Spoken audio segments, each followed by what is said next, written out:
হিন্দু বৌদ্ধ খ্রিস্টান আমার কাছে, আমার দলের কাছে ঠিক এমন নিরাপদ। আমি আপনাদেরকে কথা দিচ্ছি, গুজরাটে বিগত দিনে দেখেছি কেউ এমপি হলে পরে অন্য দলের লোকেরা রাতে ঘুমাতে পারত না নিজ বাড়িতে। এটা অত্যন্ত দুঃখজনক, অত্যন্ত লজ্জাজনক।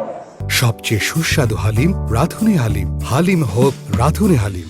আমি হাজার হাজার জনতার সামনে কথা দিচ্ছি, আপনাদের ভোটে আল্লাহ মেহেরবানিতে যদি আমি এমপি হতে পারি, আমার দল, আমার দলীয় নেতা কর্মী যেভাবে নিরাপদ, অন্যান্য দলের নেতা কর্মীরা সব আমার কাছে এরকম নিরাপদ।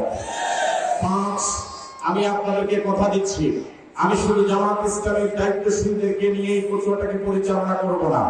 অন্যান্য দল এবং ধর্মের যে সকল সৎ এবং যোগ্য লোক রয়েছেন, তাদের সততা, তাদের যোগ্যতাকে সমন্বয় করে সামাজিক মর্যাদা দিয়ে রাষ্ট্রীয় এবং সামাজিক সকল কাজে ইনভলভ করে গোটা ঐক্যবদ্ধ একটি কচুয়া আমরা নির্মাণ করব ইনশাআল্লাহ।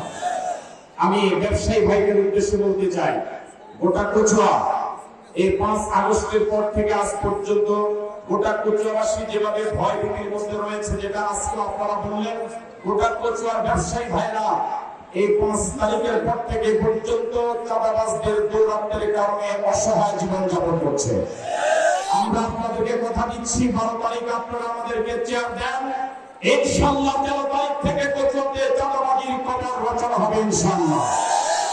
কচুয়াতে চাঁদাবাজদের কবর রচনা হবে ইনশাআল্লাহ।